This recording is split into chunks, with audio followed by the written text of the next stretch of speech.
How's it going, everybody? Doing a movie review here today of Indiana Jones and the Dial of Destiny. We saw it early. We saw the 11:10 showing in Farmingdale. I'm gonna try to remember everything I can from the movie. This stuff, like names and stuff specifically, kind of leave my head fairly quickly. Outside of like the other like non-main characters, but there's like a weird bug over there on the AC thing. Anyway, sorry. But yeah, we saw it. I really liked it. I'll get into it. There's gonna be probably a couple minor spoilers in here, but nothing crazy. So if you want to be spoiled on anything, turn it off now. It should be anything crazy. But yeah, it starts off with the aging of Harrison Ford, and that looked pretty good because the first like 20 minutes of the movie is a flashback to him in Germany with his buddy Baz, I think he calls him. He's trying to get this artifact that the Nazis also want. And it's like Indiana Jones captured it first. Cool sequence. It's very actiony. The movie moves. Like this movie moves. There's not a lot of downtime in this movie.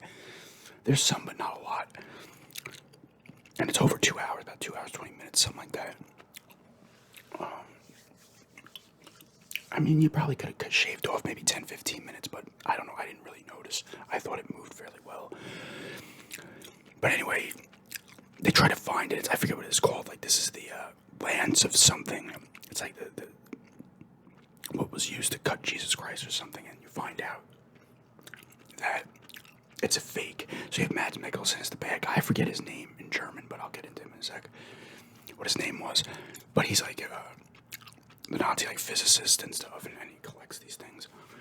And but then he also has the one half of the Dial of Destiny, which the other Germans like, oh, we gotta present this to Hitler. We don't know it, you know. All this shit, like, he's not gonna fucking want this and all this crap. But it ends up on a train. Indy gets out of his predicament early on. His buddy gets grabbed. He's on the train. Indy gets on the train. There's a bunch of action going on the train, stuff happening. And eventually, Indy finds out this other lance thing is a fake. And then he ends up taking the Dial of Destiny because his buddy overhears him, because like interrogating his buddy, he overhears about this half of the Dial of Destiny. So they grab that train. The Allies are bombing and stuff. It's like the end of the war. And they shoot blow up part of this bridge, and the train stops. It half crashes and stops. And Indy and his buddy have to jump off the train. Really good action sequence. You know, it might go on a little bit too long. There are a lot of chase scenes in this movie, in my opinion.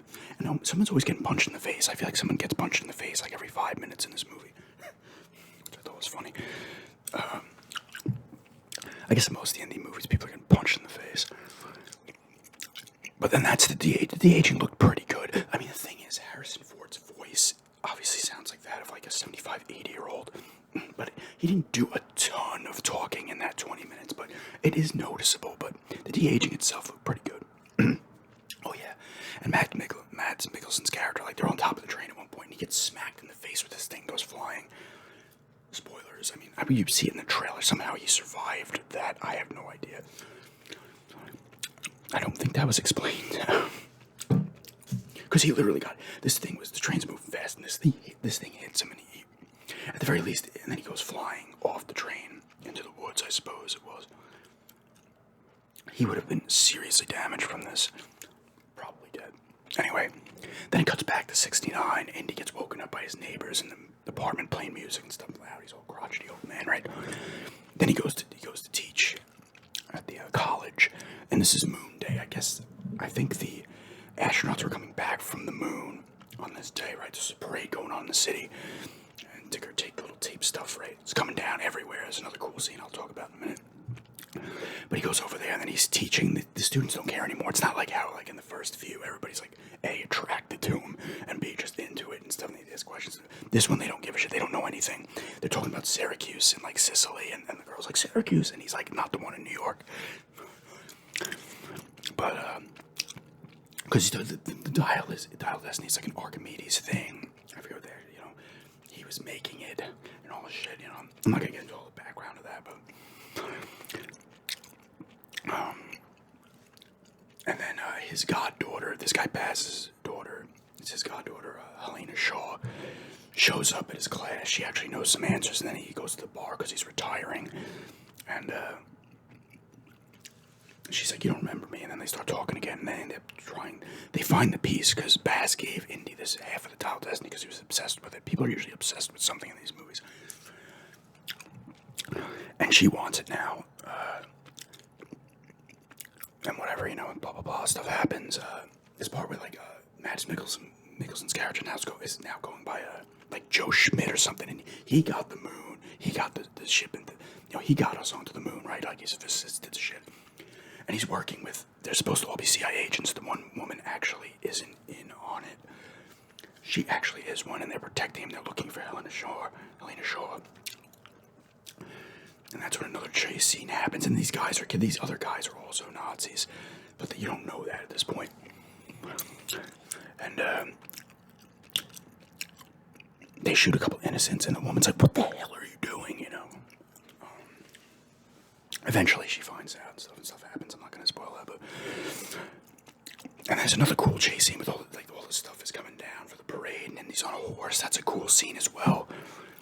He meets up with Salah from Last Crusade and Raiders Lost Ark. He wasn't in it that much, unfortunately, but he had a small part. Antonio Banderas has a small part in this. He's like a diver. So it's like a diving scene where they go trying to find the other piece of the dial and this other stuff, this other like tablet thing that tells you where the other piece is. Kind of like Last Crusade. And there's a lot of globetrotting going on. There's a lot of chase. There's another huge chase scene because Helena Shaw kind of turns on him, locks him in this thing, and he's got to escape the guys and the CIA or whatever. He escapes. He kind of gets framed for murder, or it looks like he murdered these people. Eventually, he goes to I forget where he goes, Tangier, and she's there. He follows her there, and she's trying to sell off this piece of the art of the Dial of Destiny. These other people. Another chase scene happens. Helena Shaw has a buddy, Teddy, I believe his name is, a young kid. And she's also, she's capable. She's an archaeologist, too, or she just graduated, and she's doing all this other shit. I think she's, 30. And she's got her degree or whatever.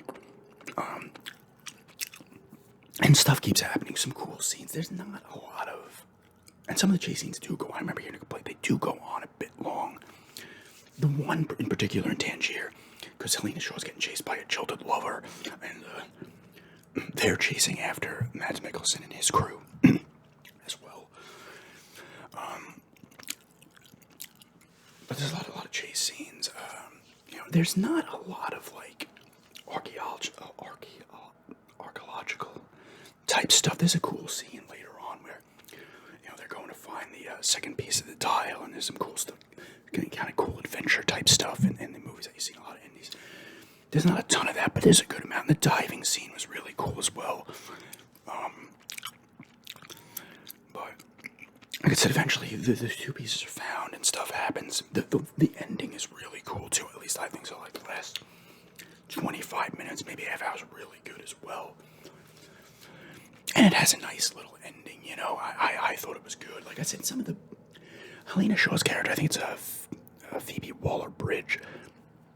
I didn't mind character at all. I thought she was a good character, but she was a little, at parts, a little too smart-assy.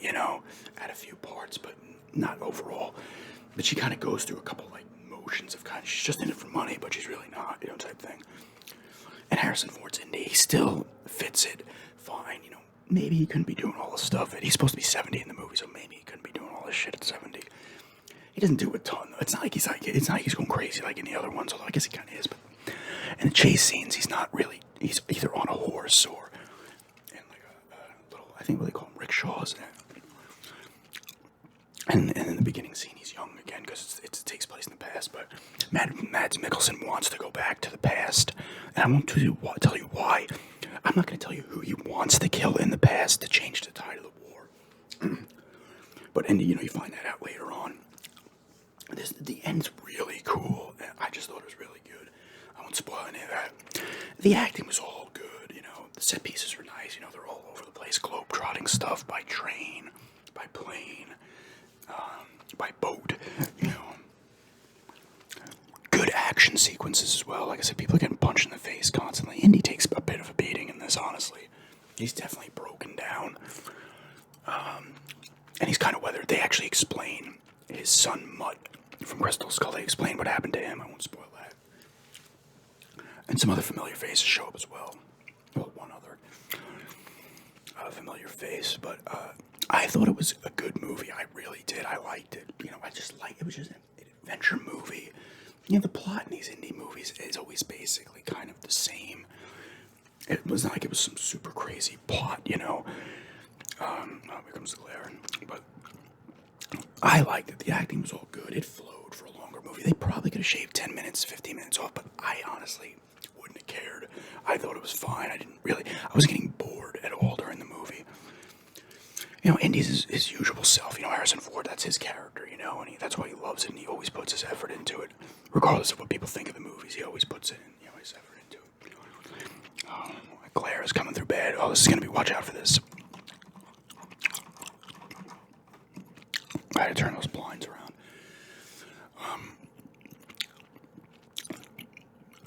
Like I said, I didn't mind any of the characters. I didn't, there was no it's not like, Helena Shaw just knocks Indy out and takes his hat and says, I'm Montana Jones, and goes about, being the lead. People are saying he took a back seat in the movie. I didn't see that either. There's a part or two where kind of Helena Shaw is kind of leading the charge, but it's an indie, and it's indie. It's all indie, I didn't mind any of the characters, Even the kid was fine too. There's some cool scenes. I want to say there's one big dude on the bad guy's side who looked like Wardlow or one of the wrestlers from AEW. How he dies is actually I won't spoil that, but rough death for that dude.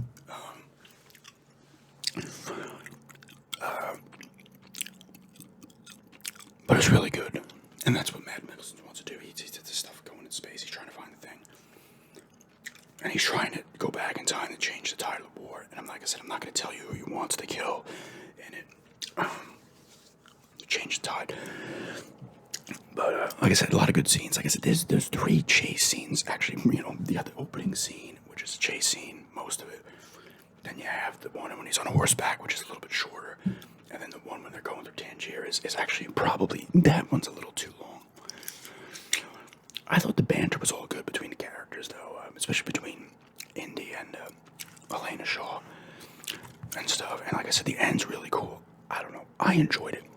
Of course, I've only seen it once, but I was never going to hate this movie. I don't hate any of the indie movies. I thought Crystal Skull was pretty solid as well. It was just a nice movie to go see in the movies.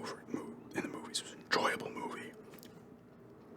You don't have to think too much during it, I would have liked to maybe seen more of the searching for things and opening of traps and stuff. This is another bug scene similar to Temple of Doom, but it's real quick. There's a couple of little callbacks here and there. But it was good, it was... I really liked it. I probably scored an 8 out of 10. I really enjoyed it. I told my friend 8.5 because he was seeing the show after me, but I probably knocked it down to an 8.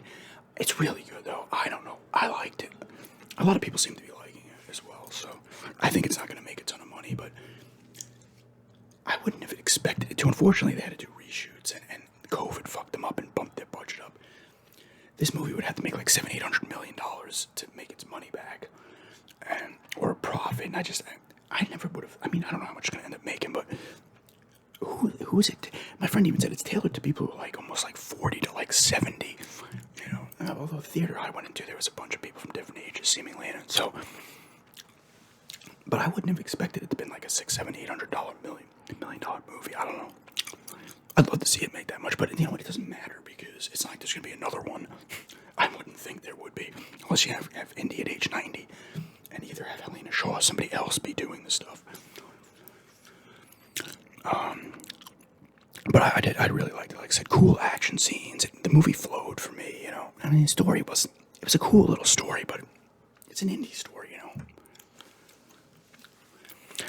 In fact, it's probably not even the most, like, even though obviously Dial Destiny, you think time, manipulating time and shit, and time travel is going to be involved. I don't think that's not even the most far-fetched of the indie stories, to be honest with you. But it's really cool. Like I said, the opening was cool, the end was cool, and there was a lot of cool stuff in the middle. Like I said, not a lot of downtime. Something's always happening. And I overall really like, and yeah, John Williams back doing the score, so he had a lot of the old classic indie tunes and then the other indie sounding tunes from the other movies as well. So it all worked, honestly. I thought they wrapped it up pretty nicely, to be honest with you. You know, it was an enjoyable movie, honestly. It was a good movie to go see in the theater. And stuff, like I said, I'd go 8 out of 10 on it. If you're into indie, you're going to like it. I mean, there's nothing... I could see it, you know, whatever. You know, if someone's not going to like it, they're not going to like it. But to outright hate it, I don't know. I mean, I don't know. I don't really... Myself, personally, I don't hate that many movies. But I thought this worked. I said there's a bunch of different set pieces and stuff and shit happening and stuff like that. I thought it was really good. And it's kind of cool seeing Indy in like 1969, so he's older.